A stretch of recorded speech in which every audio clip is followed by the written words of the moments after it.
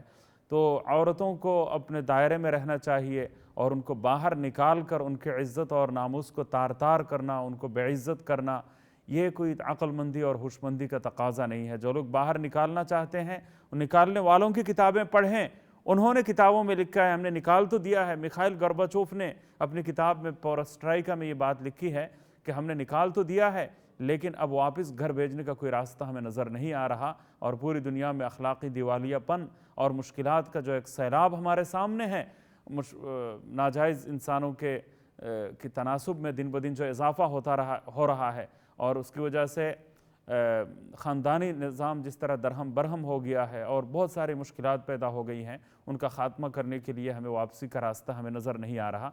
تو مزید باتیں انشاءاللہ اس سلسلے میں اور بھی ہوں گی۔ آج پروگرام کا وقت اختتام کو پہنچتا ہے، اجازت چاہتا ہوں، دعاؤں کی درخواست ہے۔ السلام علیکم ورحمۃ اللہ وبرکاتہ۔